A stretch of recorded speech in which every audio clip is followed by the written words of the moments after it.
Hola, hola, hola, hola, gente futbolera, ¿cómo están? ¿Todo bien? Espero que sí, y sí, sí. Perdonen, gente, es verdad, hace tiempo que no nos vemos de esta manera, que no prendo la cámara, enciendo las luces y le abro al micrófono. Es verdad, sacando los reels que subimos de a poquito, es verdad que estamos viendo bastante poquito. Tiene sus razones que ya de a poquito se van a enterar, pero bueno, sacando eso de lado, hoy me autoinvoco para hablar de lo que tenemos que hablar el día de hoy, y es que finalmente el país se ha vuelto a parar futbolísticamente hablando, porque tuvimos superclásico, tuvimos River Boca, donde finalmente River Plate derrotó 2-1 a Boca Juniors con goles de Franco Mastantuono y Sebastián Driussi, y empatando momentáneamente para Boca Miguel Merentiel. En un partido en donde yo creo momentáneamente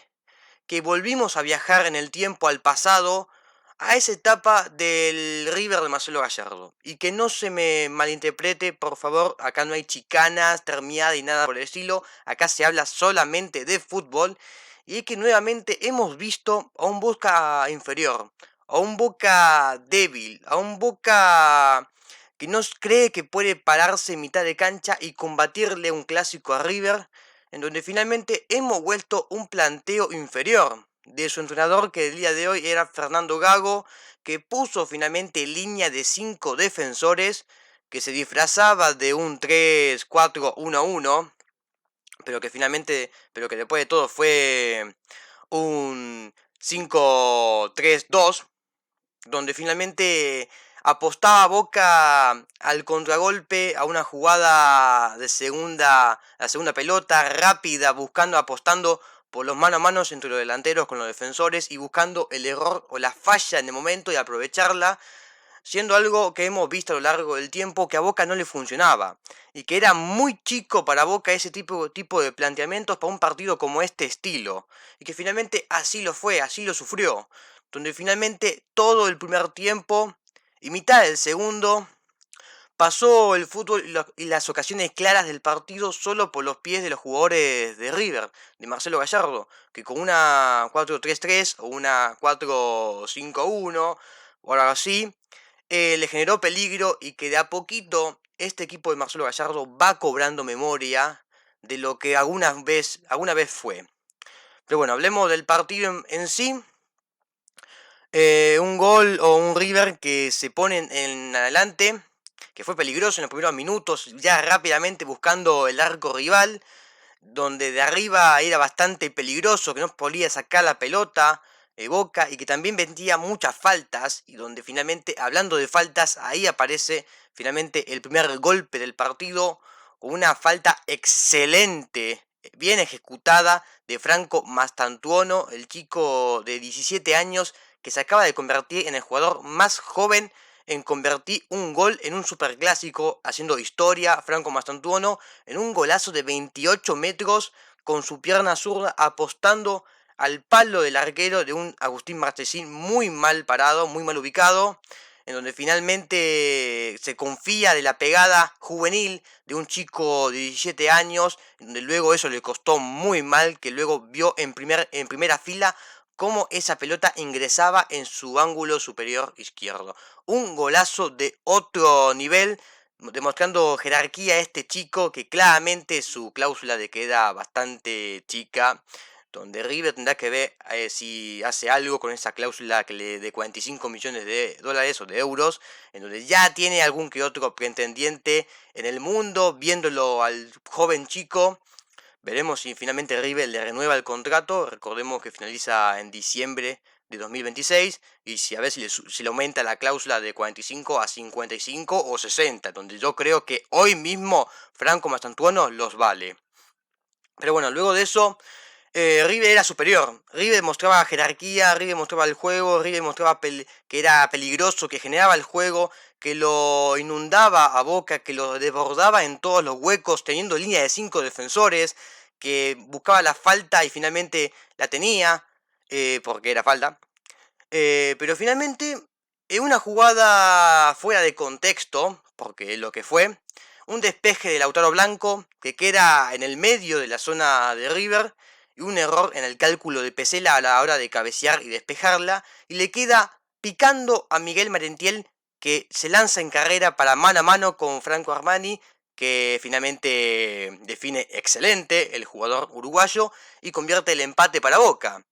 Que tal como dijimos es una jugada fuera de contexto porque Boca apostó en el primer tiempo a eso, a una jugada de segunda mano, a una jugada, a un contragolpe, a un despeje que le quede picando delanteros para salir en carrera con los espacios que River le dejaba porque se adelantaba y quedaba muy mal parado en los posibles golpes, pero muy pocas veces pudo aprovecharlas o muy pocas veces tenía esas jugadas para hacerle daño a River y finalmente una así y una fue gol.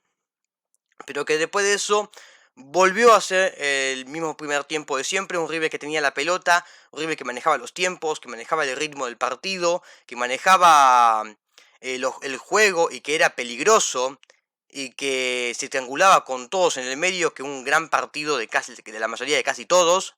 en donde finalmente en un centro muy bien ejecutado de Acuña, que creo que es el mejor partido que tuvo Acuña en lo que va a su etapa en River, al segundo palo, en donde Sebastián Riussi, que convierte su tercer gol consecutivo, le gana la ubicación a Lautaro Blanco, cabecea una muy mala respuesta de Agustín Marchesín, que para mí vuelve a tener repercusión o responsabilidad en los goles, y finalmente le deja el rebote a los pies de Sebastián Riussi para que finalmente meta el 2-1. Pero en todo el primer tiempo River le ganaba de cabeza a Boca, no podía despejar, lo desbordaba arriba, aéreamente a Boca, siendo algo bastante raro, bastante curioso, pero finalmente ganaba Pesela, ganaba Martínez Cuarta, ganó Ruzzi y metió el segundo gol, pero finalmente así se va el primer tiempo, dándole yo creo que merecidamente, momentáneamente la victoria del primer tiempo 2-1 a River, que fue superior, que fue mejor, que los desbordó completamente a un Boca que no tenía idea, ni creación, ni apostaba a otra cosa que no fuera un contragolpe. Luego, en el segundo tiempo, en los principios intentaba Boca cambiar o presionar más a recuperar y a tener la pelota, pero incluso con eso River aprovechó y jugó más rápido, más punzante con un cambio de Mastantuono jugando de falso 9 y desbordando toda esa zona, en donde pudo haber sido el 3-1, en donde desde un lateral, si no me equivoco, Ayrton Costa creo que fue, termina errando y luego cayéndose y dejando solo a Franco Mastantuono, que tenía a Colillo en el otro lado y tenía en el medio a Bataglia y en el arco a Martesín, que tapó todo su palo y que no vio a su compañero solo en el segundo palo, vio el arco casi el segundo palo con mucho espacio, abrió el pie pero esa pelota se le fue mucho, tuvo esa ansiedad, esa calentura típica juvenil de pibe y en sus pies se pierde lo que sería el 3-1. Pero después no mucho más de eso, donde finalmente River lo gana 2-1, pudo haber sido más, pero también lo pudo haber empatado. Boca en sus últimos minutos tuvo el empate y no lo empató debido a que finalmente, como en los últimos partidos de lo que es el Millonario, aparece lo que es la figura extrañable de lo que es Franco Armani, que atajó dos pelotas importantísimas para el partido. Una que pudo haber sido un gol en contra, en donde la termina sacando, dando un manotazo abajo en su palo derecho, y donde luego Mesa que bloquea un remate con el arco vacío de Bataglia. Y luego en el minuto 50, literalmente 50, un doble cabezazo en el área chica y Franco Armani la termina tirando al tiro de esquina. Finalmente, a lo último, demostrando por qué aún sigue siendo el arquero del equipo de Marcelo Gallardo y dándole la victoria sufrida en los últimos minutos, porque ya en el minuto 70, 75, ya un River cansado, que pasó a ser un equipo de controlar el juego, a un ser un equipo que espera al rival, que busca recuperar en mitad de cancha y salir al ataque de contragolpe, que es algo que a River no le saca el jugo o que no le gusta jugar y que no le sale bien. Y que finalmente Boca, teniendo la pelota, no pudo generar otra ocasión peligrosa que no sea de arriba,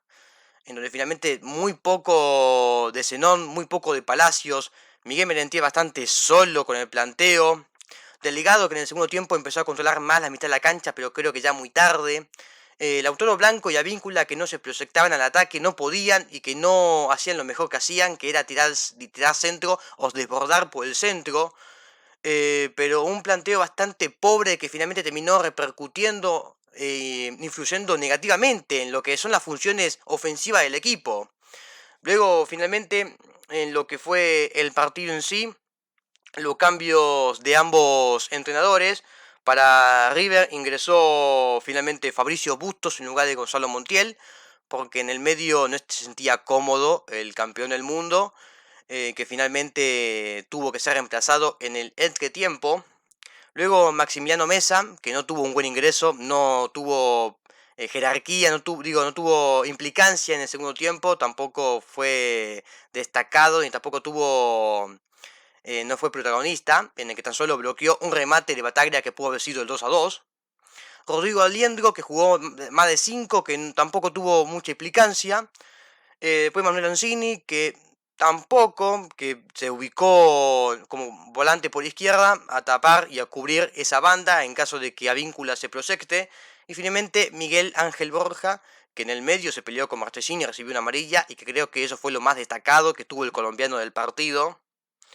Pero que luego los cambios de Fernando Gago fueron diferentes, hizo 4 finalmente, porque no creo que tenía algo más que pueda poner para que le cambie la ecuación. Finalmente entró Lautaro Di Lolo en lugar de Marcos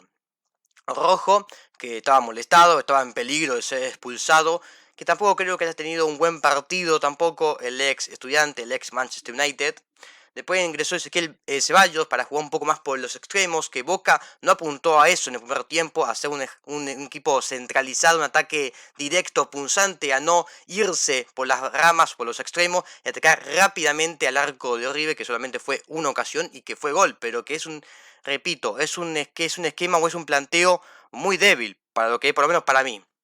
Luego Marcelo Sarachi en los últimos minutos reemplazando al Lautaro Blanco. Y Brian Aguirre a los 91 en lugar de Delgado, pero que tampoco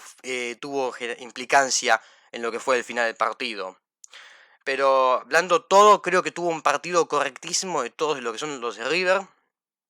Que yo creo que River el día de hoy demostró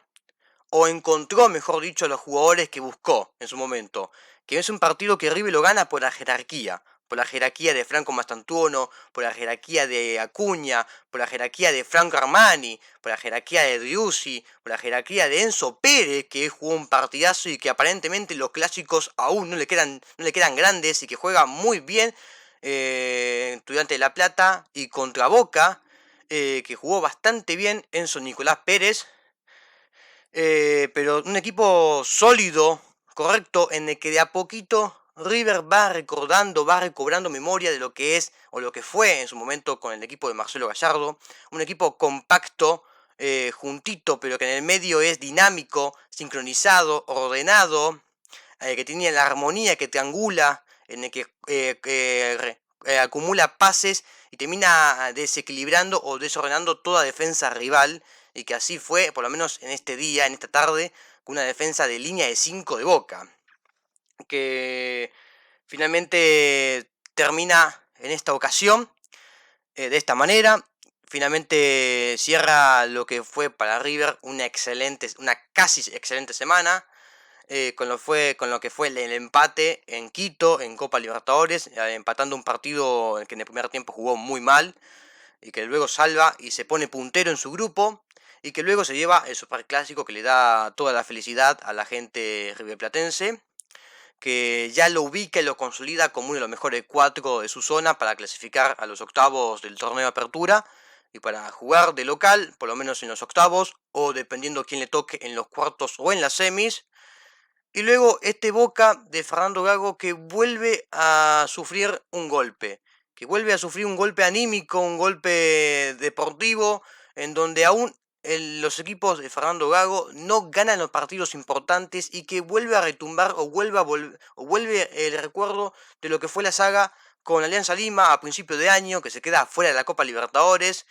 en donde tenemos un ciclo de Fernando Gago que aún no gana los partidos importantes. Es verdad, es puntero en su zona y seguramente lo será, que le falta el partido de la última fecha contra Tigre, pero que ha vuelto a sufrir un golpe y que ha vuelto a dejar una mala imagen en lo que son los partidos importantes, como es un superclásico que todo el hincha lo quiere ganar sea como sea, no importando la previa o el futuro, cómo viene el equipo o cómo está, pero finalmente dando o volviendo a decepcionar o desilusionar a lo que es al hincha Ceneice, que habrá que ver ahora cómo este equipo vuelve a retomar la última fecha y luego cómo se prepara para lo que sería los octavos y demás fases del torneo de apertura, en donde claro está, en donde por lo menos a Gago se le va a poner la responsabilidad de salir campeón, porque si no sale campeón ya de por sí de este torneo de apertura, yo creo se le va a hacer bastante difícil de que siga en su cargo, porque claramente ha fracasado en los demás objetivos que ha tenido. No ha clasificado a la Copa Libertadores, perdió el clásico con River y habrá que ver ahora cómo le va en lo que resta del torneo de apertura, en donde claramente está en que si no llega a la final o sale campeón, claramente no sé, yo por lo menos no pongo las manos en el fuego de si puede seguir o no Fernando Gago en su puesto. Y finalmente veremos cómo se prepara River también, que cerrará su última fecha contra Vélez. A ver si se acomoda más. Actualmente está en tercero en su zona B. Pero veremos cómo queda cada equipo con este resultado. Que a uno le viene de perlas y a otro le viene realmente muy mal. Pero bueno, eso es todo lo que queda, o creo que todo lo que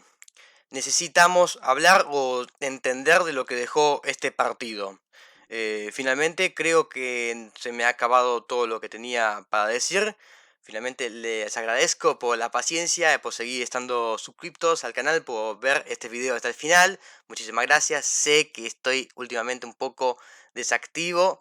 con los videos, sacando los reels que subo momentáneamente. Pero están pasando algunas cositas, ya lo verán, ya les estaré avisando que se viene un momento muy importante en lo que es en mi carrera, en mi vida también. Pero bueno, muchísimas gracias a todos los que están aún presentes desde el otro lado. Lo último, les invito a que si les gustó el video o que me dejen su me gusta y que me dejen su opinión, qué les pareció el partido, qué les pareció el planteo de ambos equipos y lo que resta de la temporada. También los invito a que me sigan en mis otras redes sociales que son en TikTok y en Instagram como Facundo Mreles. Sin mucho más para añadir, sin mucho más para agregar, le vuelvo a decir muchas gracias por estar ahí. Soy Facundo Mreles, futuro licenciado en periodismo y nos veremos en un próximo video. Chau, chau.